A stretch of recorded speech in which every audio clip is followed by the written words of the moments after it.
It's the two dudes with the attitudes, let's go. On the Friday, you know what it is, man, they came to handle biz. Two dudes with attitudes, and they came to get it in. If you wanna hear it all, yeah, you in the right place. Going through the highs and lows at a pretty calm pace. This is where they talk to all elite, Dynamite and Rampage. All the other news on your timelines or your page. Shooting star press like it's mad side down. MWO, and yeah, they here to hold it down. Had to kick a rhyme just to tell you about the show. From the TikToks or the shorts, they will bring the smoke. And yeah, it's the dudes like it's Sean and it's Diesel. Live on the Twitch, YouTube for the review. Show them all the love on the platform you using. 5-star rating now, there is no excuses. Welcome back or welcome for the first show. Two dudes with the attitudes, time to work, bro.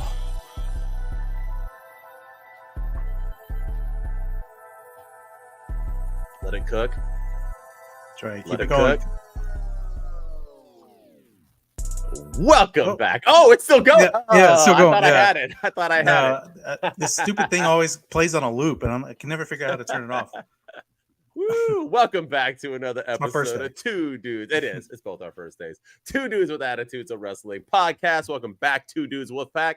We are here for AEW Friday. So welcome back, or welcome for the first show. As our man said, hey, when we meet up for Full Gear, let's bring him. Well, yeah, we gotta bring him. Let's get him down here. He could wrap it live at that'd be awesome. Yeah, he could wrap us into the arena. Oh, I would yeah, move over a claim. Right? Let's do a rap battle. Him versus Max would come out. He would come out. We could do it. Yeah. Let's do it, man. Heck yeah. And I'll be like, LA, the two dudes.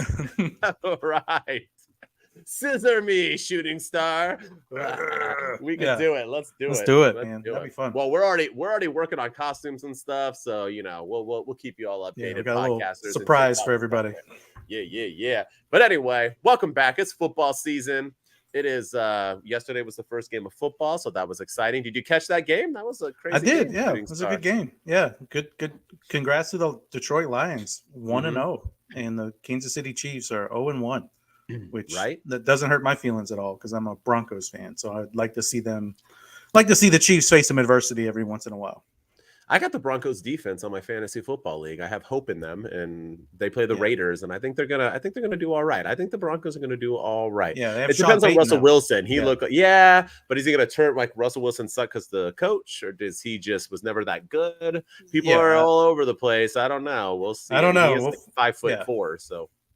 Yeah, but he's also he's a one-time champ, almost two-time champ. If it wasn't for a bad call by Pete Carroll. Stupid. So there's so many things. But me, as you can tell if you're watching on visual, I'm a Rams fan, LA for life, and I'm hopefully going to go to a couple games this year at SoFi, the most beautiful stadium in the world.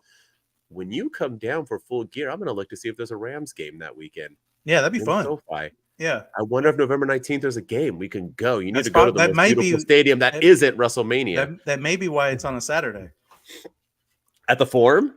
Yeah, because let's see. As we're talking, I'm going to start looking this up because that's getting me excited. Because all the people on the podcast watching are really intrigued on what we're going to do when you come down. Let me see. That's the 18th, so the 22nd. I thought the 18th was November 19th. In Seattle. Oh no, they're at home against Seattle. We're going. Yeah. We're going. Then that's a rivalry game. All right, that's what we play first. We're going. Let's do it. Yeah, we are going. All right, Swerve's house. Rams. If you say that when they do it, I'm throwing you over the. We'll be like in the 400s. That's a far drop. I'm gonna throw you off. That's all right. That. Yeah. You got to see SoFi during football, not like Russell, because you'll actually see the field no matter where you're from because it's huge. Dude, what a weekend, man. I told you next time you came down, and then maybe we'll hit up Disneyland. We'll see. We'll see. Bring it on, man. Let's do it. Let's do all the fun stuff. Let's go. Yeah. I'm all alone now, bro. I'm all alone. We can have some We've fun. We've lost all of our listeners right now. Yeah, they're all like clicked away. Dude, I'm trying to watch wrestling. I don't give a rat. But I was gonna say, me being a Rams fan, I was mad. Jared Goff for life. I still have his jersey, so I'm proud of that dude. So I'm glad that he won. I still think we would have won a Super Bowl with Jared Goff that year. We had a stacked team. I don't think it was Matthew Stafford. I'm glad Stafford got it, but I think we still could have won with Jared Goff. But anyway, let's talk about it. What do you all want to talk about? So I think we all know what we want to talk about, right? We got to open up AEW. What do you want to talk about? And I think we all know, if we're talking AEW this week, what we're going to talk about. And normally it's, what did this person say this week? But I think this isn't just a say, because what happened to this person this week is more. We got to have like a new edition now. Yeah. And, where in the world is Carmen Sandiego but CM Punk? But what did CM Punk say today? This is more, what did TK say today? Yeah, and finally. we're going to have Shooting Star take it over. So let's open up our week with the hottest news in wrestling today, and maybe talk about it. Maybe you can even talk about the rumors of where he might be going, so we can dispute that, because I ain't buying none of it. But let's see. What say you? What did CM Punk say today, Shooting Star Press? He hasn't said anything. He hasn't said anything, and which I thought is crazy. But good. The breaking news is, or I guess it's about a week old now, but CM Punk is no longer employed by AEW. AEW fired CM Punk last Saturday, the night before All Out, and the day of Collision, which is also airing in Chicago. And CM Punk was fired with cause by Tony Khan. So I think it's time we give Tony Khan a little bit of credit. That couldn't have been easy. That was not, especially to do it in Chicago before a big pay-per-view that, CM Punk's one of your biggest draws in the company, your big merch mover, and they fired him. And he is gone from the company, all because, I think it's been a collection of things, but and more and more stories are coming out now. But then the day of All In, the week before, Jack Perry had a match with Hook, and he did a spot on a car where he went through glass, and then he said, "This is real glass. Go cry me a river," because they had an issue a few weeks ago on Collision that Jack Perry wanted to use real glass for a spot, and everybody else said no, or everybody else was okay with it, I think. And CM Punk was like, "No, you're not doing that." But it wasn't CM Punk's call, but they had a discussion about it. Thought the beef was squashed. It turns out Jack Perry ruffled one person's feather in particular, CM Punk, and they got into a minor altercation backstage. And that, I think, that set up that, Punk threw rumors are that Punk threw the first punch, and that Jack Perry was put into a chokehold, and Tony Khan was yelling for Punk to get off of him. Monitors apparently fell on Tony Khan. Samoa Joe was there to break things up, and he was unhappy. Punk was yelling obscenities and saying he was going to quit, and he was tired of this place, and he was sick of it, just yelling all these crazy things. He was supposed to go on first too, and there was rumblings that their match wouldn't even happen at All In, and that Tony Khan was scrambling to try to find FTR, I think, and the Young Bucks volunteered to step up and wrestle first, but then I guess cooler heads, if you will, prevailed, and Samoa Joe and CM Punk had their match at All In. Jack Perry was asked to leave the arena. He's suspended indefinitely, and then Tony Khan did his investigation and fired CM Punk with cause, effective immediately, the night before their second biggest event of the year, All Out in Chicago, which, again, got to give TK some credit. I did not think he was going to fire Punk. I did not think he was going to fire Punk, and he actually did it. And he went out in front of the Chicago crowd the night of Collision. We saw a video statement from on TV at home, but in the arena, he went out in front of them and faced the music and said, "Yeah, it wasn't easy. It wasn't a good thing to do, but Punk is no longer here." And they booed him out of the building. TK, in his video statement to us, said that he felt that his life was threatened. So I think there's more to it than what's being released. Is that due to the monitors falling on him? Is that why his life was threatened? Maybe they could have killed him. Yeah, I don't know. I don't know that, but it could be that he yelled some things. Apparently, one of the things too is in the midst of the breakup, like when people were trying to break it up, he apparently lunged at Tony Khan. So maybe that he was going to go after TK. I don't know, but the CM Punk is gone, and I think it's well deserved. He did it to himself, and I see all these people on social media still defending CM Punk, that he's the only good egg in a world, in a locker room filled of bad eggs. He's the only one that's not putting up with nonsense from these childish VPs and the childish elite. And now I will say I didn't care for the elite doing victory laps in the ring after Collision, and their little shots at him on being the elite where they're drinking a Pepsi and they're like, "Oh, this is disgusting." Like, I don't act like EVPs in this situation, but I agree. But I still think TK made the right decision in firing CM Punk. It's not worth having that headache around when he's constantly starting things. And he is the common denominator between All Out and everything that happened last year, the Instagram post, the week that Collision was announced with where he called out Jon Moxley and Chris Jericho, this fight with Darby Allin, or Jack Perry, not Darby Allin, but the fight with Jack Perry, his run-ins with Dolph Ziggler's brother, Ryan Nemeth, a few weeks ago on television, run-ins with Christopher Daniels. Apparently he had an altercation with William Regal when William Regal first joined AEW. It was at Revolution this year. He refused to shake his hand. CM Punk refused to shake William Regal's hand. Everyone else was happy to see him, but Punk refused to shake his hand because he's a liar and a stooge for Triple H. And so, but now turns out that CM Punk is trying to go back. He's trying to go back to that liar and that stooge that is Triple H. So, well, do you believe that? Do you believe that he's trying? Do you believe that WWE's trying, or do you believe none of it? What are you believing here? I don't think he's done wrestling. I think he should be done wrestling. I feel like he's lost a step in the ring. He gets hurt all the time. I don't think the WWE necessarily wants him, but I think he's going to try to go back to the WWE. I think it's more likely now than ever that he'll go back to the WWE. I think his chances of going back are more likely than they were this time 2 years ago, this time 5 years ago, when he had such a bitter hatred. And the only reason I think that is because of now the existence of AEW. You imagine, and I think I texted you this, the only way I think he would go back to WWE and WWE would take him back is to stick it to AEW. You've lost Cody Rhodes. You may lose MJF at the beginning of the year. You lost Brian Pillman's kid, who's coming to NXT apparently, and I think that if he's used right, he wasn't used right in AEW. He could be, if he's used right in NXT, he could be a stud. And now you bring back CM Punk, who is very vocal, he's very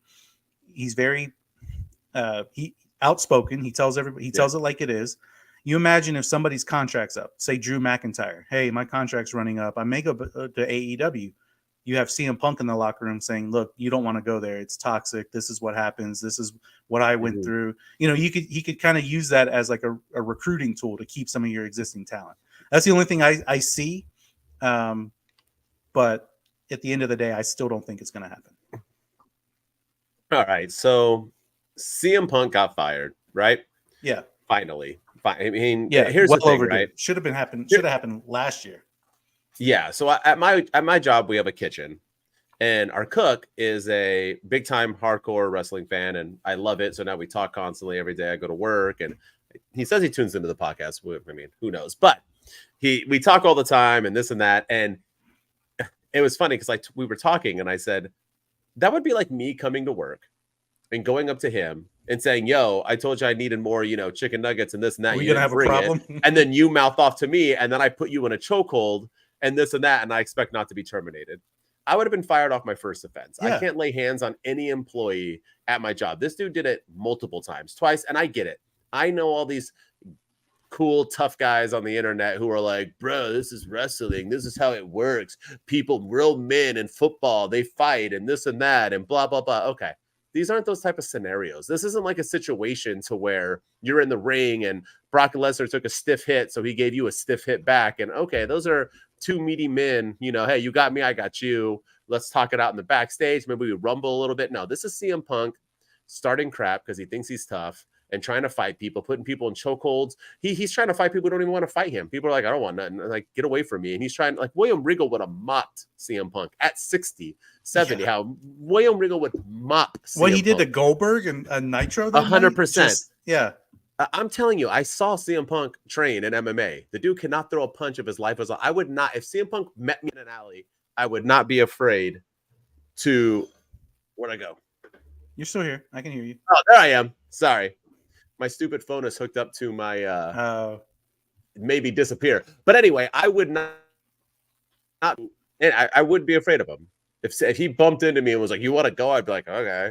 But I think anybody else in wrestling, I would be a little bit skeptical. Like, CM Punk is not that dude. He just isn't. So I don't know why he's trying to be that dude. You brought up the point that maybe he was trying to get fired, which is a good thing. He just didn't like it there. Yeah. Here's the thing with CM Punk, right? What we're learning with CM Punk is that he's always been that man. He has always been this dude. Triple H cut a promo on him that was like real life, obviously, about him being that backstage dude. The difference is Vince McMahon and Triple H are not TK. And I know, well, I'll get into TK because you said he finally did it and this and that, and we should be proud of him, right? But TK is not that dude, which is weird because he runs a football team, but right, or helps run a football team. But he's just not that guy. And AEW, minus what, Jericho, maybe a few others, they haven't really been to the big stage. I mean, Kenny Omega, Hangman, I mean, these are phenomenal, talented wrestlers. They haven't been in WWE. They have never. Jericho said it himself. When he went from WCW to WWE, he said he was ready. He was all gung-ho. He had no worries. I'm that guy. And he went to WWE and was like, holy cow, this is a different, like, it's a different world, right? It's like going, you're the number one dude in Alabama. Then you go to the NFL, and even if you're playing for the Panthers, all of a sudden, it's a new world. It's different. It's not the same speed. It's not the same anything. It's not the same locker room. So CM Punk could be contained in WWE, and I think that was the difference. WWE is not. They got people back there. They're not just letting you fight whoever you want and wait at the at the desk right when you get in and put people in chokeholds and threaten Triple H, and that ain't happening. So. With that said, could CM Punk go back to WWE? Sure, why not? But here's the thing. What CM Punk showed, but what CM Punk showed is that he's not that draw anymore. How much tickets did he sell? He wasn't even in the all-in card until like a day before the event. And that event was already sold out. He's not, the CM Punk crowd in Chicago didn't even hijack the event.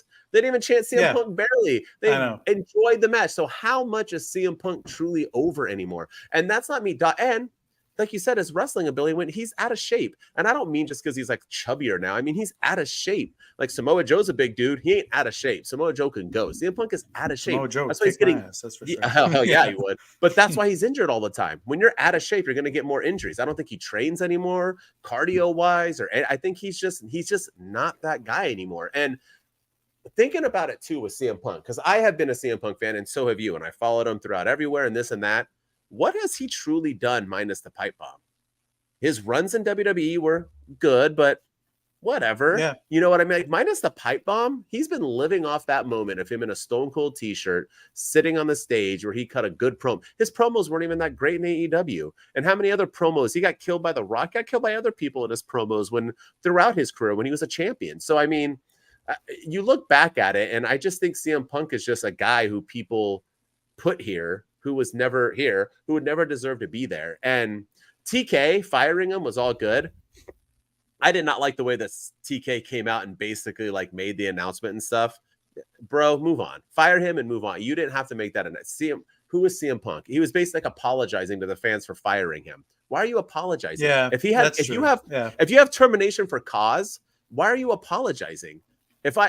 If somebody at work gets in a fight or sexually harasses somebody or something, the boss doesn't go like, I'm so sorry, guys. Like, I shouldn't have. Sorry, I got rid of him. You know what I mean? Like, no, don't come out and make an apology. I think it was because he was in Chicago and he had, and the fans love CM Punk in Chicago. I think if it was anywhere else, I don't think he would. I think he would have been like, I had to make a tough decision today, but we're moving on. We're gonna have a great show tonight. Yeah, woo! Yeah. But because this was Chicago and they're vocal and they love CM Punk and they were expecting to see CM Punk on that show, Collision, which he's the face of, I think that's probably why he did it. But that video was awkward. He shouldn't have. That video was awkward. He delivers it awkward too. He was just so shaky, and I wonder if he even did the termination or he just emailed him like Eric Bischoff style. I wonder. I don't know if he would. But either way, Ding Dong, the witch is dead. CM Punk is out of here. I think everyone in the world, minus truly, truly delusional Chicago people, that this dude deserves to be gone. I don't care what anybody says. You can't talk about how there's childish people. There's childish people around you. You don't have a right to just fight people. I'm sorry to break it to this like new wave of 18 and 20-year-olds who think like that's what we do in this world. No, you don't just adults use words. We're adults. That's why it's called being an adult, because you know how to handle things. You're not a child in high school when you don't know how to use your words, so you have to throw punches. We're past that in this world. CM Punk is literally older than me. I think he needs to grow up, and he's a narcissist because he's once again not taking blame for crap. He blames everybody. It's everybody else's fault. Yeah, and how dare Jungle Boy make that comment? Yeah, and grow up. Yeah, and Jungle Boy even said, I was just doing it to get heel heat, and Punk was like, I could fuck you up, and threw the punch. Yeah. And and Punk bashes everybody. He comes out and says crap all the time. That's okay, right? Yeah, he's a tough guy. It's hypocritical too. Like he started the whole thing unprovoked of Adam Page, where he called him pegboard Page or whatever it was, because nobody's buying his action. Like, where did that come from? And you imagine, but Jungle Boy says something to the camera, and it's like, oh, we're gonna have a problem. Let's fight. Like, I don't know. I'm just so sick of the hypocrisy, and I hope this is. I don't think it will be, because I think he'll release a statement, and I mean, from everything I've heard and read, that whenever he does, it's going to be juicy, it's going to be explosive, he's going to drop a new pipe bomb to talk about some of the stuff going on in AEW and the toxic environment and all that. But I really hope that this is one of the last times we talk about CM Punk, because I love the guy. I was happy to see him back, but I'm kind of over him at this point. And AEW was fine without him. They were fine. They were okay with him. They were fine without him again when he was hurt. They were fine without him when he got suspended or whatever it was with the title. They're going to be fine now. They don't need CM Punk. It's funny because Eric Bischoff, when all that happened, literally made that exact statement. They don't need CM Punk. AEW's bigger without him. CM Punk's not a draw. Eric Bischoff got so much crap for that on the internet. How dare you? This and that. You don't know what you're talking about. You're still living 83 weeks of Nitro. Grow up. This and that. Yeah. Once again, these guys he was know. right. Yeah, so, they know. Yeah. Because they're in the business. They're not just dudes in their basement. Yeah. One thing I think you can say what you want about the guy, but I think we owe Ryback an apology too, because Ryback, I mean, Punk called him out on that podcast where he was like, oh, steroid guy and all these things. And Ryback was looked at as, they called him Cryback, and they looked at him as, an unsafe worker and everything. And now all this stuff is coming out about CM Punk, and it's like, okay, maybe he is a narcissist. Maybe he is a liar. Maybe he wasn't so forthtelling and forthcoming with some information. So, I don't like Ryback with his comments about Triple H and some of the stuff he's going through with WWE and all that. But I think in that regard, I think he deserves some sort of apology. I agree. I ain't apologizing to him. I'll let Punk do that. But yeah, exactly. Well, man, we spent a lot of time on Punk. You ready? Yeah, let's do it. All right. So with the week of wrestling, let's go to that. And they had a pay-per-view again, ladies and gentlemen, and it was all out. So as always, there was like 75 matches, so it's hard to do one high and one low, but we'll do our best. Let's get this party started. And my high is very Big E, very Vince McMahon. It's meat slapping meat. I'm going to go with Powerhouse Hobbs versus Miro. And we talked about this match beforehand because you were like, this match came out of nowhere, this and that. And I was like, this is going to be the match. It is. And to me, this was the match of the night. I loved it. Two meaty men slapping each other, going to town on each other, beating each other up, putting each other in finishers. I mean, the thing with this match and what it showed the most is why the hell are these guys not on TV? Why? Yeah. When was the last time you saw Powerhouse Hobbs? So I saw Miro. But remember Miro and Thunder Rosa? By the way, did she die when she went into Tony Khan's office? Was that Narnia? Did she open the wrong door? Did she open the door to Narnia? What happened to Thunder Rosa? She opened the forbidden door. Right? I know she had CM Punk type beef too. So did they just get rid of what? I don't dirt sheet it, but I have not seen her pop up on any of my Bleacher Report feed or but anyway, Miro, Powerhouse Hobbs. They showed that they are big time stars. Like Miro had that push. He was getting pushed better than Rusev was in WWE when he came to AEW. He got that undefeated streak. He was a TNT champ. I mean, he was killing it. And then after that, he just kind of fizzled away. And Powerhouse Hobbs has never really had that chance. He had the thing with, Ricky Starks, but now he's kind of just whatevering. TK, give these guys some time. They show that they can go. To me, this was the match of the night. The only thing I was confused on is that Lana, AKA Lana, CJ Perry, came out after the match because Miro was getting beat up by Powerhouse Hobbs, and she hit him with the chair and helped out. And then instead of Miro hugging her or he just stared at her like he had never seen her before or that she was a ghost. I don't know if CJ Perry died minutes before this match happened, but he was just and just like walked away. And then CJ Perry was kind of like, eh? And then that was it. And I was super confused on what the heck was going on. Like, what? That's almost ruined the match for me, but the match itself was phenomenal. So it was long-term storytelling on AEW's part because of the last time we saw Lana, she was in a marriage with Bobby Lashley. So I think that's what that was. That why? That's why he was like, "Wait, you're here to help me? Like you want to? You're with Bobby? Yeah, you want to come crawling back? Okay, I see you." They always come crawling back. Yeah. But yeah, that's what I mean. So kudos to AEW, long-term storytelling. But yeah, that appearance by CJ Perry was really awkward and confusing. But the match was great. I didn't expect it to be as good as it was, and especially with the lack of build, and they really delivered. So hopefully, and now because of the CM Punk being gone, I think we're going to start seeing more of these guys on Dynamite and Collision. I think that brand split will be gone, that or whatever that was that they had where people were only on certain shows. I think we're going to see more Miro and Powerhouse Hobbs going forward. Hopefully if TK books everything properly. Yeah, we need it. But they weren't. Let one of these guys be on. No, they weren't. But let them lead up on Collision, right? Yeah. Like build up on Collision, right? I mean, well, Dynamite had a lot of weird. Well, we'll get into that. All right. So, yeah, what was your high? I'm going to talk about Orange Cassidy and Jon Moxley, the international championship match. You say what you want about Moxley and his bleeding and everything, but the man can be the MVP of AEW when they need him to be. Him and Bryan Danielson both.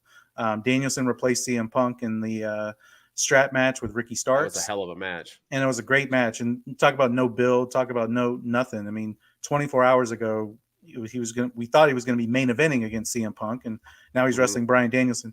And then Jon Moxley, once again, main events, the biggest show of the year for AEW. And, he brought it, and he's the new international champion. But the thing that I loved about this was the star treatment that Orange Cassidy has earned from not just this match, but his entire international championship reign. I think AEW did something right with Orange Cassidy. I mean, he was opening up Dynamite every week and defending the title. I think they said 31 times that he defended it successfully, and then the 32nd time he most failed. Ever, right? Yeah, the most ever. And they were I mean, he was super over. The crowd loves the guy. He's starting to have a little bit more. I know he's kind of the whatever guy, but he's starting to have a little bit more oomph in his promos and a little bit more passion in his promos. And you can tell that he's on the run of his life. And I got to give AEW credit for that. They have built him up, and he is now a star. And I think the star is bright for him, assuming they keep using him and build off of this momentum. And let's see what's next for him. So I was really pleased to see that he not only main evented the biggest show of the year against probably their biggest star in the company now, Jon Moxley, but everything that happened afterwards. Moxley could have squashed him and put an end to that reign, and he didn't. It was a hell of a match, and there was blood, of course. There's always blood in Moxley matches, but still, it was a fantastic showing from Orange Cassidy, and hopefully this means big things for him going forward. But it was Orange Cassidy who was doing the bleeding, right? Let's talk about that, huh? That was, I mean, Orange Cassidy's like, I love bleeding too. Let's do it. I mean, he bled the whole freaking match. So, man, I mean, I love Orange Cassidy. I was pushing him to be a champion way before he was the champ. The dude is money. I like his new promo. I like his new quote that, I don't have a catchphrase. I love it. He had a shirt. He even did a more intense little hands in his pocket kick to Jon Moxley. It wasn't like the baby ones. He put a little more oomph into it. He's been becoming his own. They just got to use him right now. And the one thing that AEW does horribly is push people when they need to push them. Where the hell's Wardlow? Wardlow was the biggest star ever after MJF. MJF handed TK Wardlow on a silver platter. That guy could have been the biggest champion of all time, and they literally ruined him. Now you have MJF, and they're not even bringing Wardlow back to even once again, Ricky Starks, Powerhouse Hobbs. You get these people, and you have them on a silver platter, and you just throw them away. So Orange Cassidy is built to be a star, and I am sad. I knew this was going to happen. We both predicted it, that he finally wrestled. I mean, Orange Cassidy defended it 31 times or whatever, but how many of those people were good? You know what I mean? Were stars. Yeah. You know what I mean? You can only wrestle Penta so many times. You're going to, the first time he wrestles somebody big in Jon Moxley, he loses. So I didn't like that, but this was a star-making moment. He looked good on Dynamite when he came out, because we're not going to talk about him, but he came out and cut a good promo again, and the crowd loved him. They're into it. It was weird to see Jon Moxley on Dynamite with the International Championship, because he's had it for so long now that it was weird to see somebody else with it. But I like Mox having that title instead of the World Heavyweight Championship. So I'm all for it, and kudos to Orange Cassidy. That dude is doing it big, and TK, don't ruin him. Make him a star. Let's move forward. I want to talk about a low. You're talking about the biggest, maybe the biggest person in AEW, and Jon Moxley. I think there's two others that can debate that, and that is Adam Cole and MJF. Better than you, baby. And you took the two biggest stars, in my opinion, in AEW, at least the two of the top 5 biggest stars, and you put them in an opening match for the ROH tag team titles against the Dark Order. And the match felt like it was pointless, minus my friend Patrick. I don't think anybody cared to see this match. And this was an opportunity to have them face somebody big, face somebody, maybe Aussie Open rematch. They're pushing Aussie Open up the wazoo, where they're wrestling everybody, although they lost, but they're still pushing them. Yeah, but that was their first loss. They had won a couple others. I mean, they're at least pushing them as like a threat.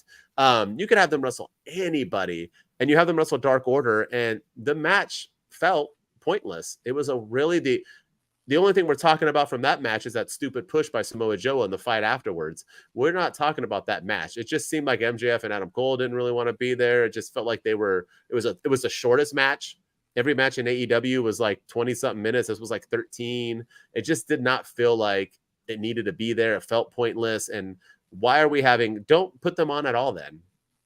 You know what I mean? I'd rather just not. Once again, you're not going to see Roman Reigns and Solo Sikoa versus, I don't know. I always try to compare WWE, and I try to think of weak tag teams, and I can never it's just like you're just not going to. Yeah, there you go. And Pretty Deadly is important, but they're not there, right? Yeah, you're not going to see them against Pretty Deadly in the opening match of Survivor Series, right? You're just not going to see it. So why are we putting these two people? And we'll get into Dynamite as well with that too, with how you book main events. But it's like, TK, sometimes you got to make shit feel important, and there's certain things that feel important, right? The opening match needs to feel important.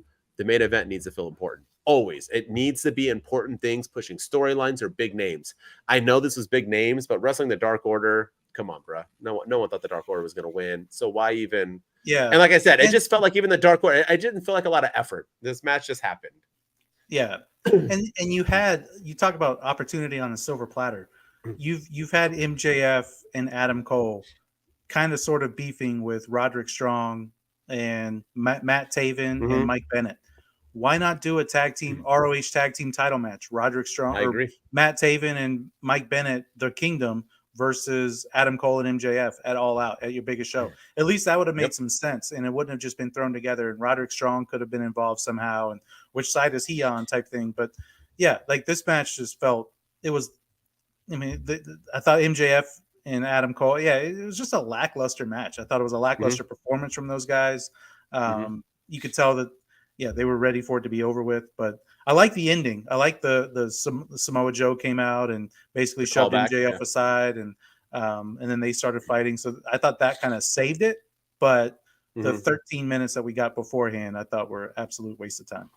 Yeah, definitely. All right, what's the low? For me, my low, I'm gonna say it was what was my low? I can't. All right, I'm gonna my low for the night was no Edge, because last week I predicted that Edge was going to come out, Adam Copeland was going to make, and I also was wrong that I predicted that Luchasaurus and Darby Allin was going to close the show. Main event, and then they announced on Rampage that night that the main event was going to be Jon Moxley and Orange Cassidy, so I was already 0 for 1 on that prediction. and then the match, Luchasaurus versus Darby Allin. I mean, Luchasaurus, man, that man, he was vicious, and Darby Allin, you talk about a guy who bleeds all the time and takes unnecessary bumps. That guy, he's like a human daredevil. But I thought the match was fine. But I was just kind of disappointed that they're really like they're supposed to be their biggest show second biggest show of the year, I guess, with All In the week before, and there was really no surprises, no debuts, no nothing. And I was joking when I said Edge, but I was hoping that we would see something like that we would see maybe that's why the card wasn't as stacked, because usually when they don't have the stacked cards, Payback wasn't a stacked card, and we got the return of Jey Uso. All Out wasn't really a stacked card, and that's all we got. So that's kind of that was kind of my thing. Like I thought the show was fine, but I wish that there was a little bit more surprises. Bryan Danielson came out at All Out 2 years ago, and that's when he debuted. Adam Cole made his debut at All Out 2 years ago. A minute later, yeah. And then last year, I'm sure there was some surprises then too. All we remember from last year is the All Out press conference and everything. There was a surprise, yeah. And but this year, like, this is kind of a dawn of a new era for AEW, a start of a new year for them. Because like the calendar year after WrestleMania starts over, just like it should start over after All Out for AEW. Give us something to tune into. Give us a surprise. And I feel like they kind of lackluster in that. Well, we didn't get that at Dynamite either. But, I was thinking you said Edge. I was thinking 100% it was Goldberg. I'm not buying Edge coming to AEW, but I buy Goldberg coming because I've said this from the day one that TK is just trying to make WCW all over again. We'll talk about Dennis Rodman. We didn't, but Dennis Rodman was here. They utilized him on the pre-show, which was stupid. If you're going to try to bring in money, and Dennis Rodman also, like I said, looked like he was like on crack or something. He didn't look like he was. They all gave there. him a live mic and everything too. Like, what do you? Yeah. What do you do? I don't know. Yeah, and you had the Acclaimed with him. Yeah. I'm picturing Hogan coming back. I'm picturing it all. I don't even know Hogan's still with WWE or what they do. I think he's like on a Legends contract, but he can like leave it. I'm just picturing everything. Like, we won't see the NWO because he doesn't own that. But I mean, shoot, we're gonna anyway. Like I said, we're getting Karl Malone and Jay Leno soon too with Dennis Rodman and all that. We're gonna Zeus. We're gonna get it all. We're gonna get it all. What's that? Yeah, they're like. Nothing, no Wardlow, no, nothing. We got nothing in this show, and Dennis Rodman.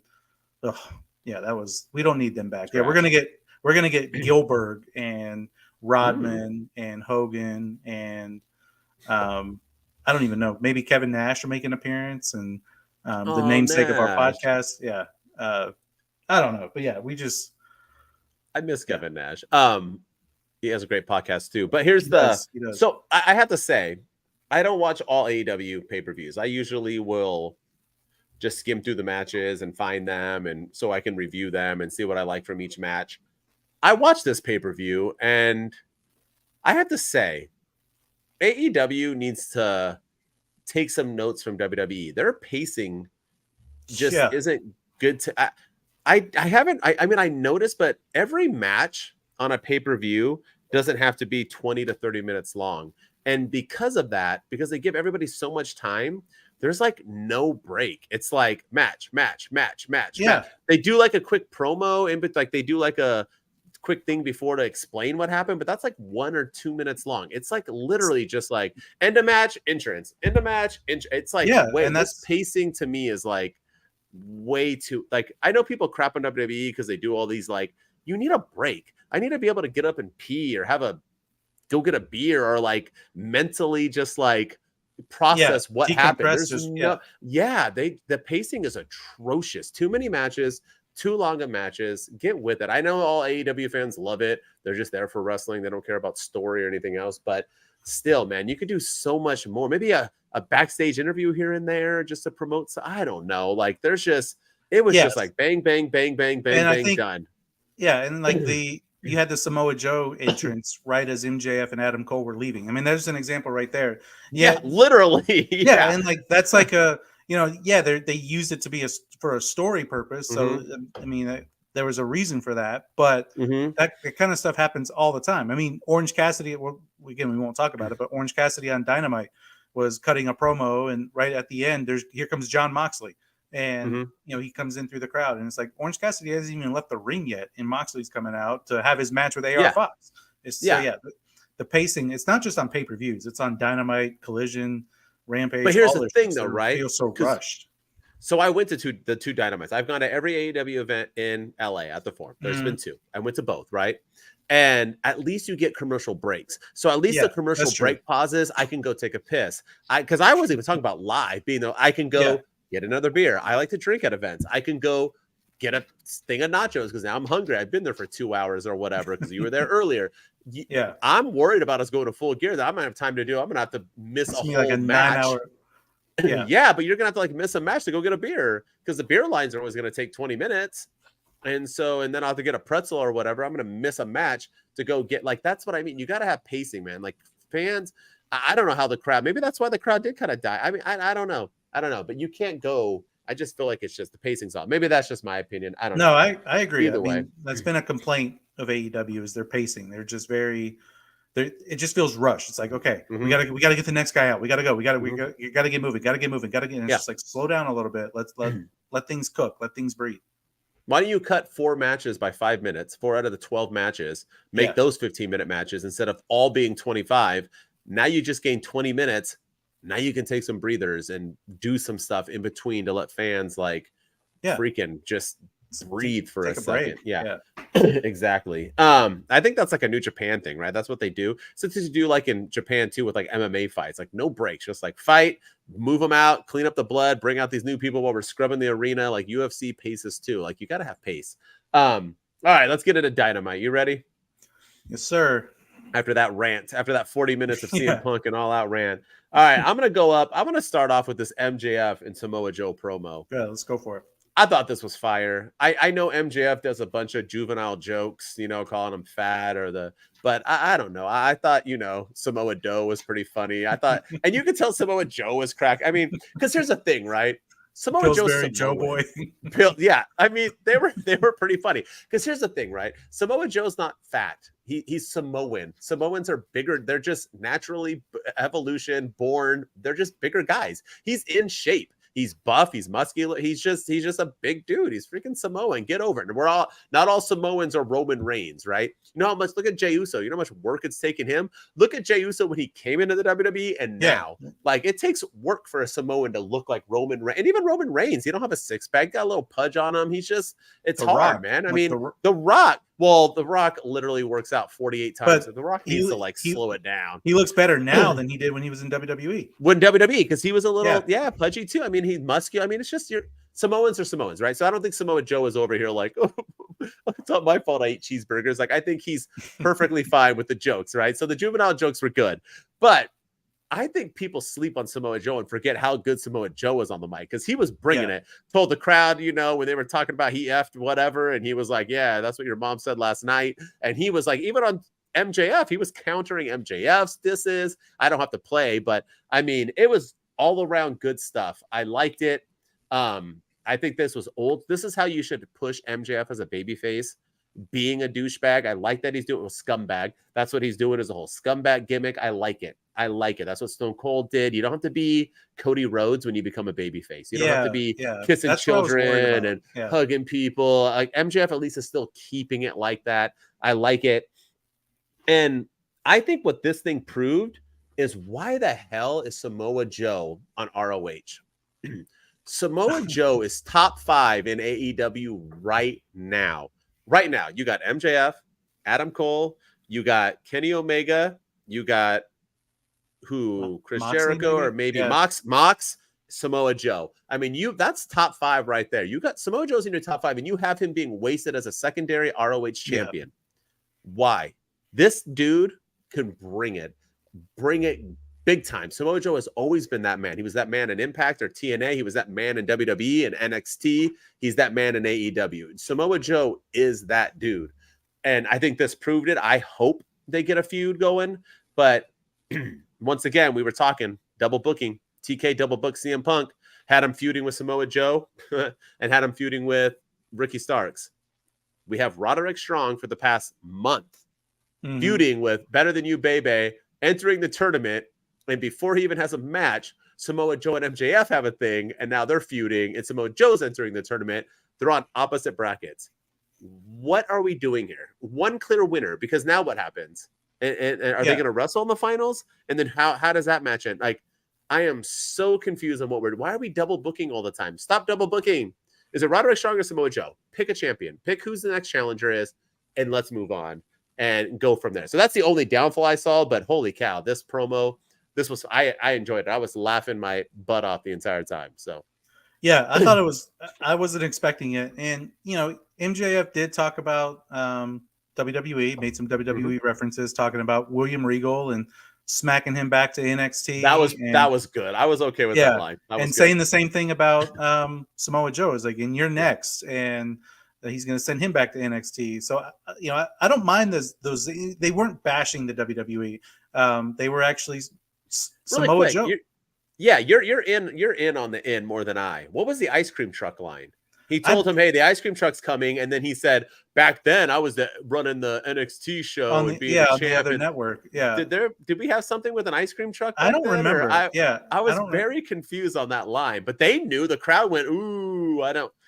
I thought it was just because he likes ice cream." But then he brought up NXT, and I was like, "Wait, huh?" Yeah, I completely. I wish this is when I wish that AEW would get some rights to, and I know WWE would never do it, but I wish that they would have shown some video of MJF being shoved by Samoa Joe when MJF was the security guard for Samoa Joe in NXT. I know they can't do it because of legal rights and stuff, but man, that would have been epic to see. Just see that in the arena. Be like, this is why I'm pissed off at you. This is why I don't want you calling me kid. And I don't know, but I'm pretty sure he has enough money.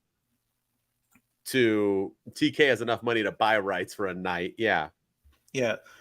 But it was a Twisted Metal reference. Oh, the game in the movie, the TV show. There's a TV show now in the video game. Really? That's what it was? Oh, okay. Yeah. Thank you, my man. Thank you for that. Thank you. I didn't and for listening.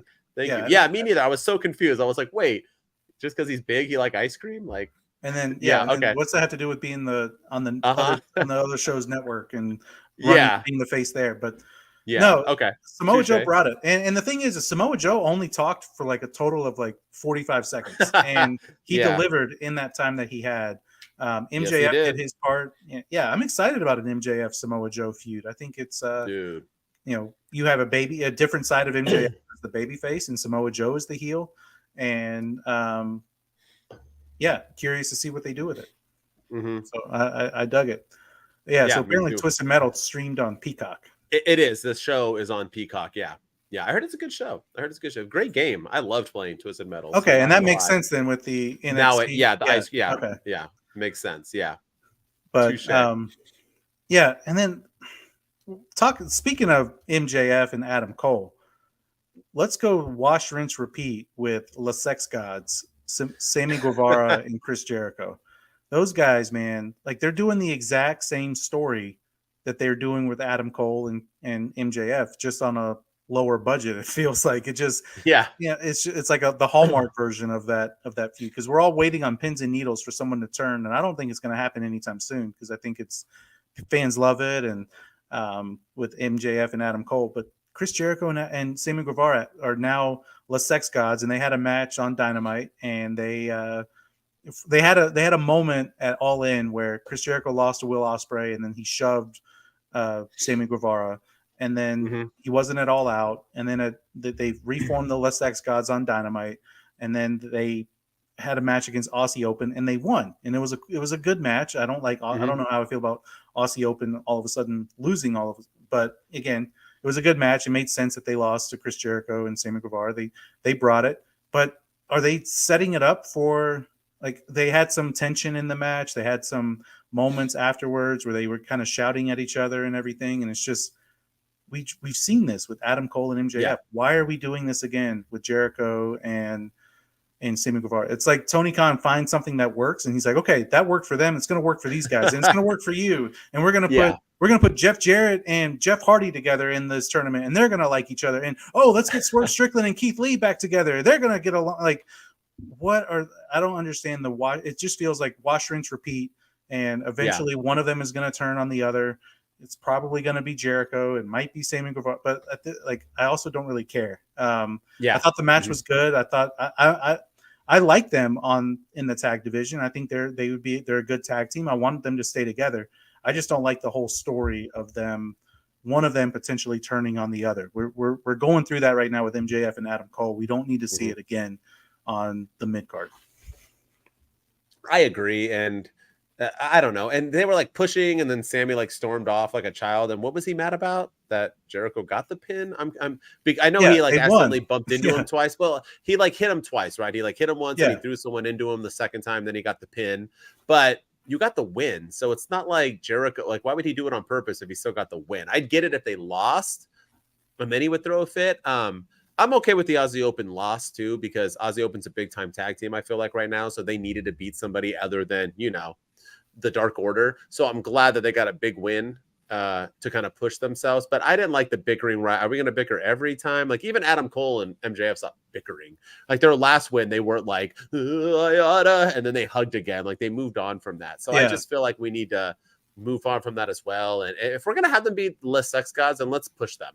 If not, if you're just doing this for a Sammy Guevara Y2J feud, you could have done that already. So I don't think we need to build all this up to get a feud going on. So we'll see what happens.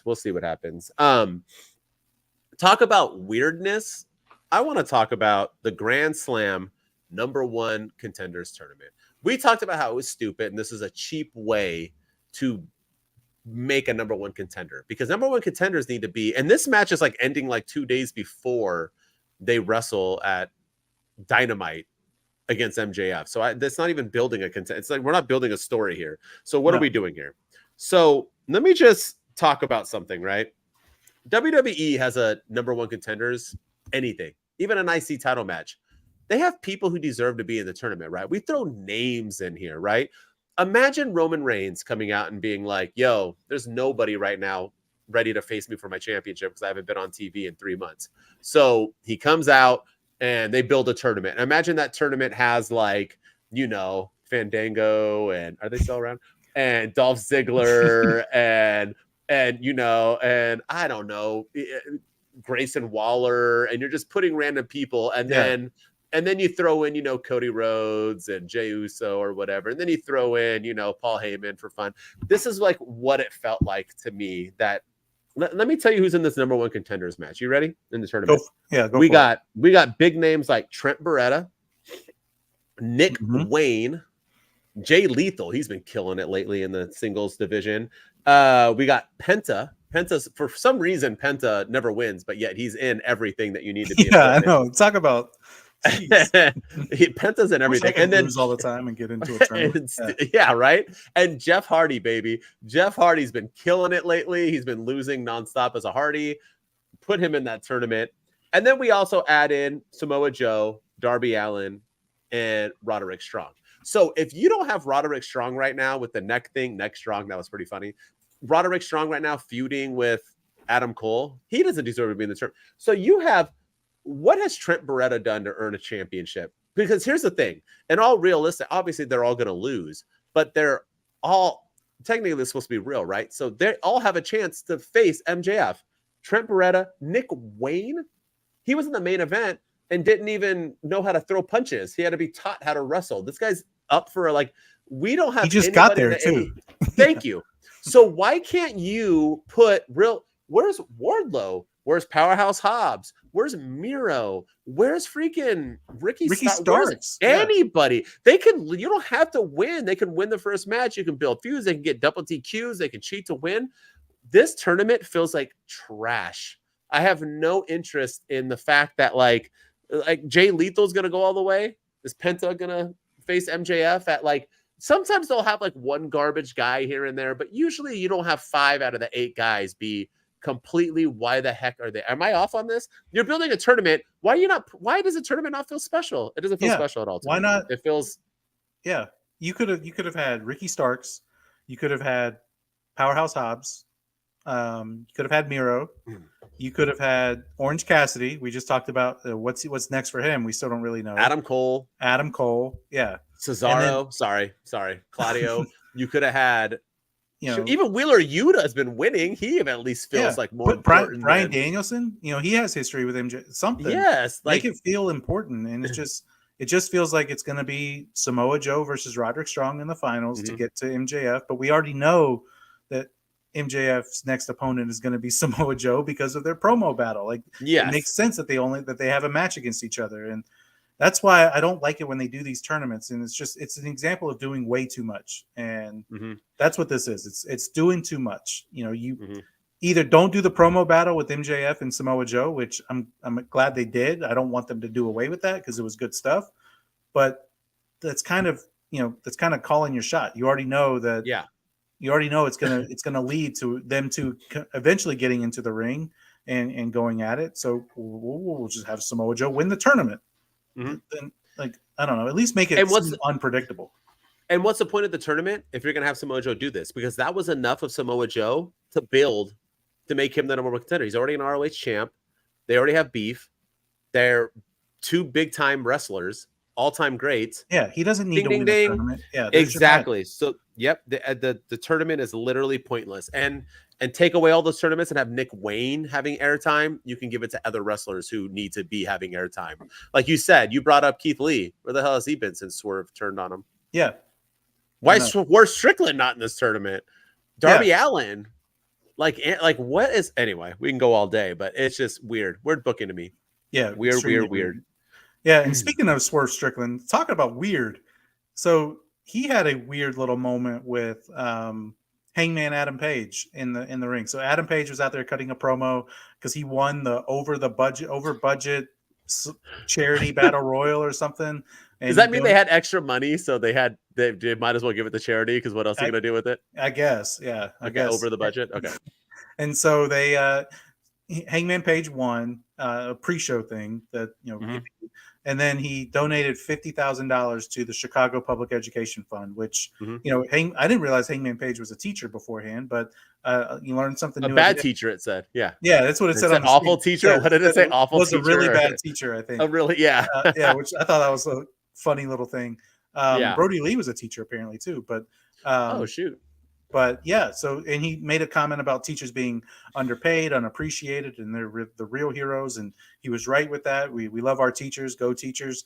But then Swerve Strickland came out and was just, he talked about living in a coffin for the last 2 weeks because he had the coffin match with All In. That was the crowd laughed. That was a pretty funny line. He was like, I've been living in a coffin for the last 2 weeks, and makes you think about some things. And he started talking about, like, if I had the opportunities that you had, I'd be the first Black AEW World Champion.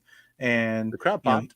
And he's probably true, probably accurate. But then he was talking about, then he started making like weight jokes about Adam Page, and was like, you've been in the buffet line, and you've been, your contract's not the only thing getting fat. It was something along those lines. And you've signed a contract extension. You've gotten comfortable. You're riding the coattails of the elite.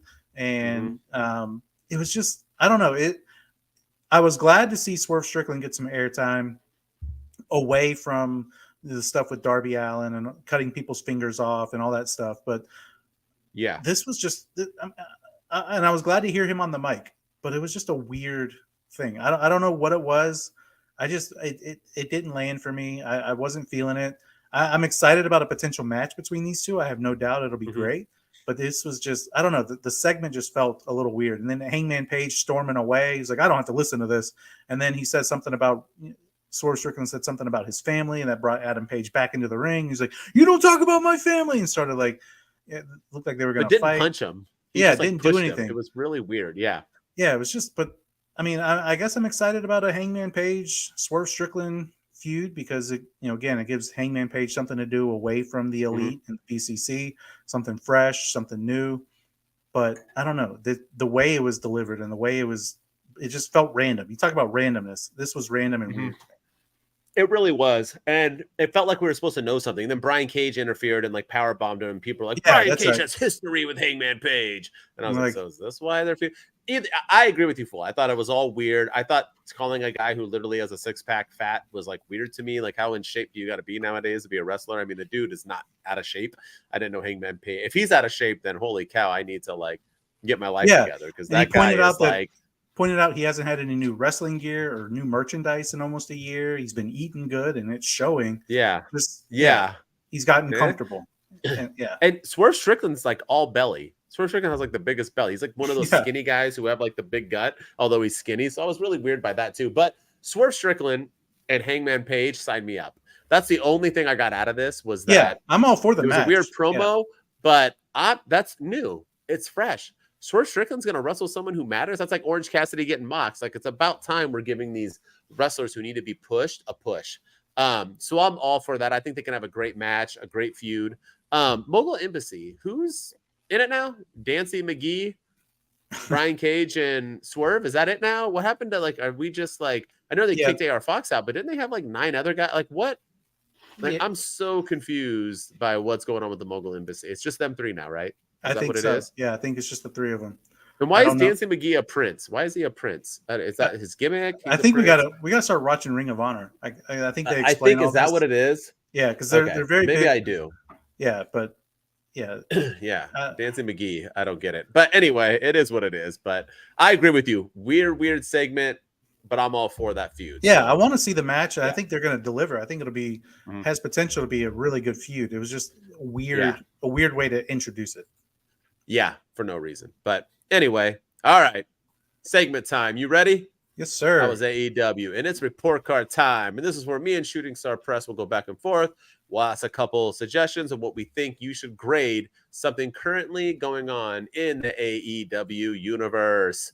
As always, we start off with the handsome man, the ginger himself, the king of all the prince of the gingers. Hey, because there's a prince. Prince Nakea, what's his name? I forget. Anyway, I only watch it constantly. I should know names better than what I do. But anyway, Shooting Star Press, what's your first thing you want me to try to grade? All right. I want you to grade All In as a show and All Out as a show. And then tell me if you think they should do this thing where it's a week apart ever again. All right. I was going to have the same question. So good. Kudos to you. So All In. Oh, man. See, it's tough because All In fooled me because the crowd and the outside, all that made it feel like a big show, makes me want to grade it higher. It did have some good moments. It did have a good main event. I'm going to give All In a B+. Okay. That's fair. Would be nice. I'm going to give All Out an A-. I actually thought it was better than All In, so I got to grade it higher. And I don't want to grade it too much higher because it was still not like perfect. Should they ever do this again? Heck to the no. I have no idea why they would double book a paper. Like you said, the only way you can do this is on a streaming service. And even then, I think it wouldn't work. If you had Royal Rumble coming right before, I don't know, with the Elimination Chamber or whatever, I don't think they do that anymore. But like back and forth, whatever they do before Mania and Rumble, and they had them a week apart, I don't even think people would stream that back. I think they'd be irritated. You know what I mean? Like the UFC, it even does their pay-per-views at least 3 to 4 weeks apart. It was weird booking. I would never do that again. And it did make All Out feel super unimportant. And All Out's supposed to be their big. I know they got the rights to All In. I forget how they got the rights to All In because it wasn't AEW. It was Cody. It was a Ring of Honor show. Yeah, technically, it was a Ring of Honor show. Is that how they got the right? And then TK bought Ring of Honor, so he acquired the rights to All In. Got it. So yeah, I don't know why they didn't just make that All Out. Like, why even buy the rights to All In? All In was cool. It was special because it was a non-organizational thing of them showing that they belong outside of WWE. I don't get why. It could have just All Out should have just been the one card, and they could have these matches on there. So, but anyway, yeah. What say you? I'm gonna go the opposite. I think All In, I'm gonna give that an A-, and All Out, I'm gonna give a B+. I think there were some good stories at All In. Now, after the fact, there weren't a lot of good stories like that get me to want to watch Dynamite and Collision that week. But, you had the MJF Adam Cole thing, Chris Jericho and Will Ospreay. They had their great match and good build to it. The promo the week before. You had the Stadium Stampede stuff, which, if you're into that kind of thing. But they've been telling that story with Orange Cassidy and Moxley, which led to the thing at All Out. Christian Cage and joining Swerve Strickland in the coffin match against Sting and Darby Allin. I feel like All In was just a little bit of a better show. All Out was a decent show, and the main event was great, but there was too many Ring of Honor matches that I just did not care about. Just Samoa Joe, who we've sang his praises, but his match against Shane Strickland, whatever. Yeah. No, I don't think it's Shane. Is it Shane Strickland? Like Swerve Strickland is Shane Strickland? I forget. I don't remember. But it was just, what was his name? Now it's going to bother. Shane Taylor. Then we had the Better Than You Bebe match, the Dennis Rodman stuff in the pre-show, just the Chris Statlander like TBS Championship match with Ruby Soho, and there was no real build for that. I don't know. I think I liked All In better than I liked All Out, so I'm gonna go A- for All In, B+ for All Out. All right, you ready? Yeah. My first report card. Grade: Christian Cage versus Dads promo. How are you grading Christian Cage and his love for dead dads? What do you got? What's your grade on this? A+. I told you I had some good ones. Yeah, it's A+. All right. I love it, man. I think it's so funny. Like, I know, dude, I don't know if you saw the media scrum, but he came in to the media scrum, and when he sat down next to Tony Khan, and before anybody could ask a question, he said, "How's everybody's fathers doing today?" And so he's fully embraced this whole like dead dad gimmick that he's taken on. And oh man, I love it, man. Christian Cage is money on the mic. He can turn. He can. We've talked about guys like Sami Zayn and KO on the WWE turning chicken salad into chicken shit. He's somebody, or chicken shit into chicken salad, rather. Salad, it's yes. The other way around. That's how Christian Cage is. I think he could give him a picture of a mop and he could cut a promo on it, and it would be a fire promo. So I love it. A+ for the dead dad stuff. All right, I agree. I think it's an A+ as well. I think it's hilarious. But I also got to give an A+ to all the wrestlers out there, Jungle Boy and, Nick Wayne, who lost their dads, who are allowing this promos to happen, because that has to be allowed. It's not like he's just doing it out of a whim. Yeah, exactly. And Nick Wayne's even reactions, he's just like, so like, why? And now he's getting his mom's involved, and he's like, I'm sliding in your mom's DMs. Yeah, slide in your mom's DM. He's not even like, not only is he attacking the dead dads, now he's about to sleep with their widows. It's awesome stuff. I love it, and it just fits him. Christian Cage has always been a true scumbag, MJF, sorry, and he just does it to perfection. So all right, what's your last one? Let's go. All right, time for two. All right, I'm gonna give you Orange Cassidy's International Championship reign. All right, I would give it an A+, because if it's competition, I'm going to give it an A. I think it would be an A+ if he wrestled people better, but I wanted it to go all year. I think it made Orange Cassidy a star. I like that he wrestled every week. It didn't feel like it shouldn't have been. For a while there, he had a contract signed that he had to wrestle the opening match of every single Dynamite, but he did his thing. And he got better through it, and that's what you need to do, right? This is why we have secondary titles, is to give somebody a push who you think can be the future one day, and let them build and see what they do. And this is exactly what he did, and he became better than what he was before he had it. So I give it an A. It's pretty much perfect. Yeah, I liked it. I think it's an A too. I don't think I don't have anything else to add. I think it was an A. I think, and the way it ended too, it wasn't like it just ended abruptly. It ended to somebody credible. It ended to somebody strong. And now he's a star going forward. All right. I agree. All right. I have some important ones, but I'm going to do a non-important one. You ready? Yeah. How do you grade Tony Khan's promos? Oh my gosh. Whoop, whoop. You're not employed by him. Don't worry. No, I'm going to give him a big fat F on those. I mean, this man is the CEO of All Elite Wrestling, but not only that, he also runs sports franchises. He's in ownership of the Jacksonville Jaguars. He owns a soccer team somewhere. Right. So he knows how to talk to he's really good with the media after the shows on the media scrums. Like, sometimes he says too much. Like I thought, the All Out press conference last year, where he was talking about having way more money than somebody else ever had. And, whatever, like in talking about WWE having the same show on the same weekend as his show. Yeah. That's unprofessional. But his actual like in-ring promos, where he's holding the microphone and he's looking at the camera, and like he just looks so uncomfortable and looks like he doesn't want to be there, and it's just I'm not feeling it. I think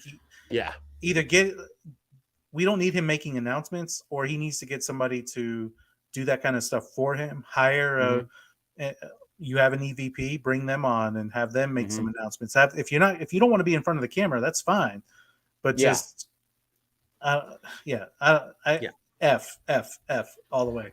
Yeah, I'm giving it an F too. I just thought it was funny to bring it up because he cut another promo and this and that. But I don't understand how you can be somebody who needs to probably hold press conferences and board meetings and so on. Someone who used to talk mad crap about the WWE on Twitter. You're okay with using your fingers. You got to have some kind of like speaking ability. And like you said, as soon as that camera gets in front of him, and this is like a real thing people say, like of acting and everything, that as soon as it goes on, you could be doing rehearsals all day and you're like, you know, does he not have a PR team? I agree. Like, what's going? I'm so confused. And no L's taken. Thank you for joining and staying on. But he's like, seriously, like, he's like a child. He doesn't know how. He's just like shaking and he's blurbing. He's like messing up his words. You can tell he's reading it. Maybe he needs to memorize. Maybe that's the problem. I don't know what it is. But like you said, either have Adam Cole continue to do it or don't do it at all. Like, just shut your mouth. And like, Vince McMahon doesn't cut every promo. That's why they have, you know, Adam Pearce or a Triple H to come out and do things. Like, you don't need TK to like, TK, get someone, like you said, you know, a PR team or just anyone. Like, who trains backstage for AEW? Why can't he come out and do it? Just anybody say anything other than Tony Khan. The dude cannot talk. He needs to get off the screen. He just needs... talk about leading by example. I mean, how do you expect your wrestlers to cut good promos? Like Nick Wayne, he's somebody relatively new to the wrestling industry. Who's he? Is he? Oh, but if the CEO can't really cut a good promo in front of a group of people and can't stand being heckled, how do you expect him to get better at that? So, I don't know. It's just, I don't. Didn't you see that with Vince McMahon? I forgot who it was, but somebody was supposed to take a fall from a high thing through a table, and the guy was like nervous. I forget who it was. Was it Pat McAfee? I forgot who it was, but Vince McMahon was like, no, this is how you do it, and got up there and did the fall. Yeah, that's what it was. Before an event, and he fell through the table. Was like, or he didn't fall through the table, but he fell like on a thing. He's like, this is how you do the drop. And after that, the guy was like, well, damn, if like, oh, Gronk. Yeah, yes, it was Gronk. Yeah. And that was close, Gronk, Pat McAfee. And he was like, well, dang, if you're gonna do it, like you're 70 years old doing the fall. Now you just called me out. So, and that's what I've always liked about Vince. Vince did it. He went out. He made his whole family freaking wrestle. Shane was falling off 90-foot Tritontrons and stuff like that to his death. So I mean, it's like you got to do it. So TK, cut a good promo. Learn, take a promo class, do something. But you got, or just don't stay off our darn screen because he even looks awkward. Stay off. Period. Yeah, we know you run it. You don't got to be a personality. Right. Just be backstage cutting checks and hire somebody to run the show. Or have an on-screen general manager or something like Adam Pearce, that can that can run the show on the camera, cut promos and stuff. So they should have done William Regal with that because he was good at that in NXT, just doing that. But obviously William Regal moved on, so he got. But anyway, NXT. Yeah, he did. I like that actually. I thought it was funny. But anyway, I forgot he's the one who beat him down for that. But anyway, that's it. That's AEW, my man. And next week, it's exciting. We get to have no pay-per-views or premium live events to talk about. So we just get to talk about breathe a sigh of relief again, Rampage, just the events, move on with our lives. And I'm assuming we'll have something next week to talk about with CM Punk because he can't be quiet forever. I'm assuming he can't go 2 weeks without being mentioned in this world. So we'll see. They got to wait for something big to happen in AEW, and then he's got to make it all about himself because that's what Collision, the announcement, All In. Everything now right before All Out, he's fired. So we got to wait for a big accomplishment for AEW. Maybe they get a streaming service, and that's when Punk will release his statement. Yeah, I'm suing you anyway. But anyway, Two Dudes Wolfpack, we appreciate you all for tuning in to another episode of AEW Friday. And as always, I'm the dude of Russell Talk, Mr. MWO. Continue to subscribe, continue to watch, continue to listen, do comments. Thank you for the people that did do comments. And thank you for the stream, gentlemen. You're welcome, Noel Take. And I'm glad you listened. I'm glad you enjoyed. I appreciate it. And as always, I'm with the main man, Mr. Shooting Star Press, right here.